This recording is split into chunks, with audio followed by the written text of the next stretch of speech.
Once upon a time, in the shimmering kingdom of Lorient, there lived a princess named Elara. She was known for her courage more than her beauty, though both were equally luminous. Her hair was the color of moonlight upon silver water.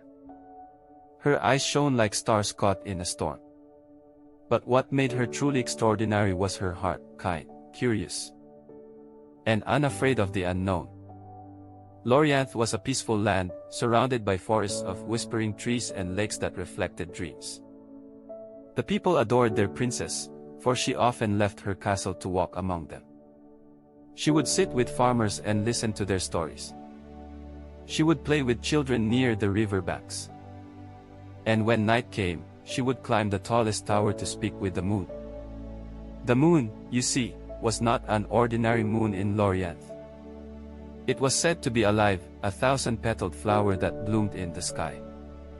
When it opened, dreams came true. When it closed, shadows grew stronger. Elara had always felt a connection to it. Every night, she would whisper her hopes to it. She wished for wisdom, for adventure, and most of all, for purpose. One night, as the moon turned red, she felt the air grow cold. The petals of the moon began to fold inward. A silence spread over the land. That silence was broken by the sound of wings. A dark dragon soared across the horizon, scales glinting like shards of obsidian. The creature's roar shook the castle walls. The guards sounded the horns of warning. But the dragon did not attack. Instead, it dropped something at the castle gates, a single black rose. Attached to the rose was a message written in crimson ink. When the thousand-petal moon closes, the kingdom shall sleep. Only the heart unbroken can awaken it. The king, Elara's father, grew pale as snow. He ordered every scholar, magician, and knight to gather. But no one understood the message. Except perhaps, Elara, whose heart beat faster with a strange certainty. That night, she dreamt of a forest covered in frost. A voice whispered to her, "Seek the river of echoes. There lies the truth." When she awoke, she made a decision. She would go on a quest herself. No one could stop her once her mind was made. She dressed in silver armor, the kind that shimmered like dawn mist. She tied her hair in a braid of resolve. Before leaving, she went to see her father. "Father," she said, kneeling before him, "let me find the answer to the moon's curse." The king shook his head. "Elara, you are all I have. I cannot lose you."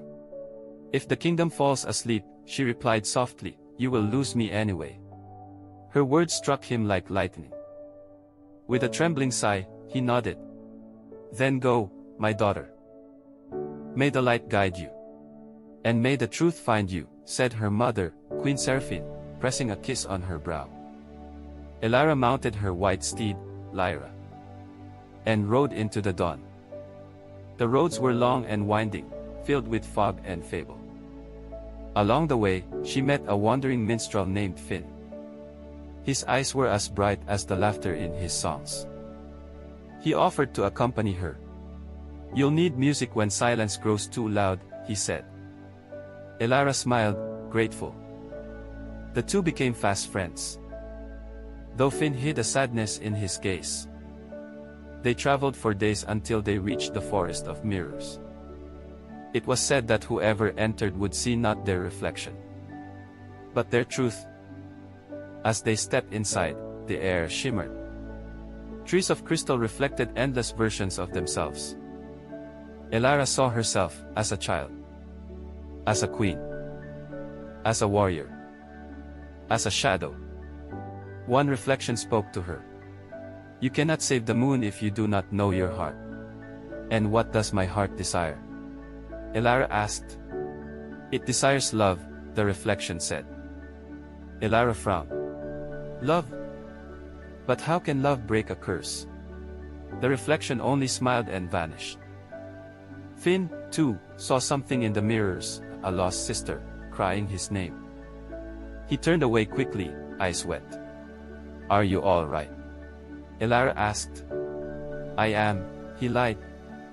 They walked on until the forest opened to a field of frozen roses. In the center stood an old woman spinning silver threads. I've been expecting you, Princess of Lorient, she croaked. How do you know who I am? Elara asked. Because I am the weaver of fates. I see all threads, yours shines brightest. Then tell me, weaver, how do I awaken the moon? The weaver's hands never stopped spinning. You must find the river of echoes, where truth speaks but once.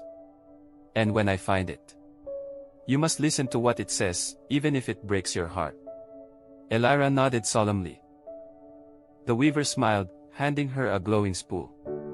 This will guide you when paths grow dark. As they left, the weaver whispered to Finn, protect her, even from herself. He bowed silently. They continued north. The air grew colder. Snowflakes fell like soft whispers. Wolves howled in the distance. Finn played his lute to keep their spirits warm. At night, they camped beneath the frozen stars. One night, Elara asked him, Finn, why did you leave your home? Because my sister was taken by the dragon, he said quietly. The same one that cursed your kingdom. Then our fates are bound, Elara murmured. Perhaps, he said, smiling sadly. After many days, they reached the edge of the world, or so it seemed. Before them was a chasm filled with mist and echoes. The river of echoes, Elara breathed. It did not flow like water, but shimmered like sound turned liquid. They stepped closer. A voice rose from the river. Who seeks truth? I do, said Elara. Then offer what you hold most dear, the river demanded. Elara hesitated. What do I hold most dear? She whispered. Finn looked at her, his expression soft. Your courage, perhaps. But the river pulsed again. No. You must offer your heart. My heart, she gasped. Without it, how will I live? Only without it will you truly see, said the voice. Elara closed her eyes. Then take it. The river shimmered, and a light left her chest. For a moment, she felt empty and free. Visions filled her mind. She saw the dragon chained to the moon. She saw her people turning to stone. And she saw a girl who looked like her, but darker. Who are you? Elara asked. I am the other half you cast away, the girl replied. The heart you feared. Then I must face you. The vision burst into flame. Elara awoke on the river bank, gasping. Finn knelt beside her, holding her hand. You were gone for hours, he said. The river showed me something, she whispered. It showed me myself. And what did you learn? That love is not weakness, it is the only power strong enough to awaken the moon. Finn smiled faintly. Then you already hold the key. But their journey was not over. From the clouds, a shadow descended, the dragon. Its wings spread wide enough to blot out the stars. You dare seek to break the curse, it thundered. I will not let you. Elara drew her sword. Then you will have to stop me. The battle began, fierce and blinding. Fire clashed with light, and the earth trembled. Finn tried to shield her with music that shimmered like barriers of song.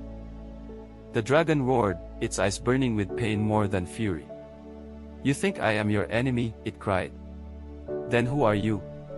Elara demanded. I am the guardian of the moon, cursed by your ancestors to bear their sins. My ancestors? Yes. They took what was sacred, the moon's heart, and bound it to their throne. Elara's sword faltered. Then I must set you free. Freedom comes at a price, the dragon warned. I will pay it, she said.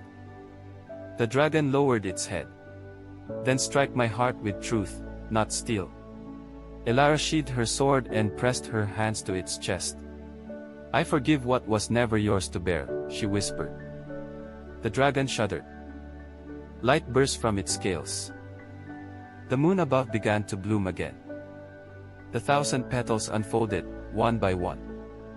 The curse broke. The land began to wake. Finn watched in awe, tears in his eyes. "You did it, Elara." She smiled faintly. "No. We did." The dragon, now glowing gold, bowed before her.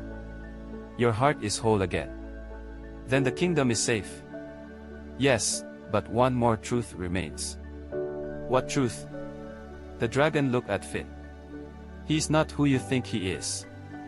Finn froze. "What do you mean?" Elara asked. The dragon's gaze softened. "He's the lost prince of the north, and the one destined to guard your heart." Elara turned to Finn in shock. "Why didn't you tell me?" "Because I wanted to be free of my crown," he said. "To live by music, not duty."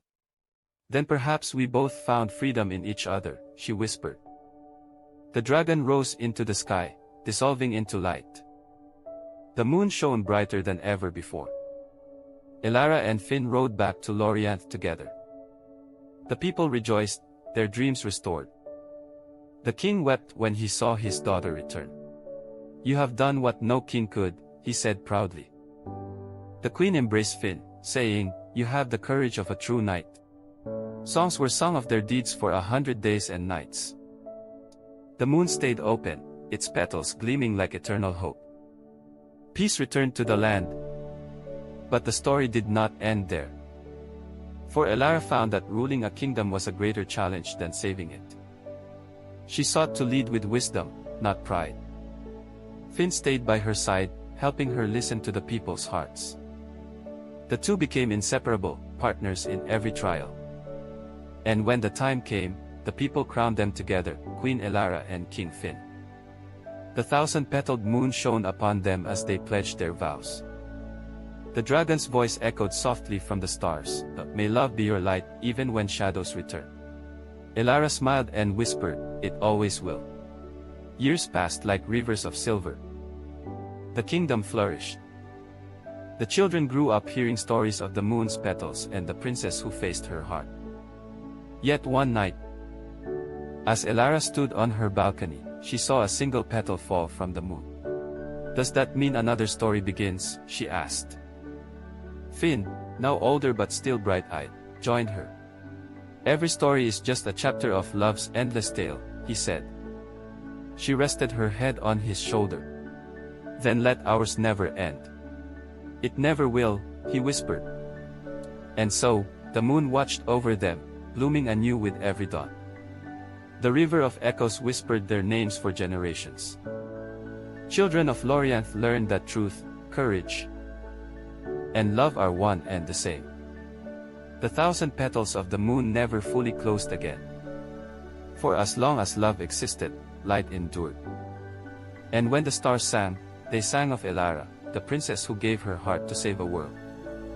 The forest still whispered her story in rustling leaves. The rivers still carried her name in their currents. And the winds, when soft and silver, still spoke of her courage. But beyond legend, she remained something simpler, human, hopeful, and kind. The bards wrote that the moon itself smiled whenever she spoke. That every dawn was her laughter painted on the sky. And every twilight was her sigh of peace. Finn composed songs that no one could ever forget. His melodies filled hearts with warmth. And though he called himself a king, he always said, "I am her minstrel first." Elara often rode again through the villages. She never wore her crown when among her people. "A queen's duty," she said, "is to remember she was once a daughter of the world." The people loved her all the more for it. One winter, the river of echoes froze for the first time. Elara felt a calling in her dreams. The weaver of fates appeared once more. "It is time to rest, child of the moon," she said. "But who will guard the kingdom?" "Your story will. And Finn? He will follow when the last petal falls." Elara smiled softly. "Then I am ready." She kissed Finn goodbye and walked alone into the forest. The trees bowed as she passed. The moon opened its petals one last time, glowing brighter than ever. A beam of light surrounded her. And in that light, she became starlight herself, joining the 1,000 petals above. The kingdom mourned. But the sky was never the same again. For among the stars, one shone brighter than all, the star of Elara. Finn, though heartbroken, smiled whenever he saw it. "She's watching," he would whisper. "And I will keep singing until I see her again." Many generations later, children would look up and ask, "Is that the princess of the moon?" The elders would nod. "Yes. She who saved us all with her heart." The 1,000-petal moon continued to bloom, never fading. And the dragon's constellation guarded it from the edge of the night sky. The river of echoes turned to silver glass, reflecting eternity. The weaver of fates rested her loom, smiling at the story completed. "Love," she said, "is the thread that never breaks." And the wind agreed, whispering through the petals. Somewhere in the starlit distance, Elara and Finn danced once more. They danced among constellations and cosmic light. The moon's petals sang beneath their feet. The dragon circled them, guarding their eternal dream. "Do you miss the world below?" Finn asked. "No," Elara replied. "Because it lives within us." "And what of the stories?" "They are our children now, endless, growing, alive." Finn laughed. "Then let's keep telling them." "Forever," she said, taking his hand. And so, from that day to every dawn that followed, love became the law of the stars. The moon bloomed and breathed as long as hearts dared to hope. Kingdoms rose and fell. But the legend endured. The story of the princess who faced her own heart. The minstrel who turned pain into song. The dragon who found peace in forgiveness. And the moon,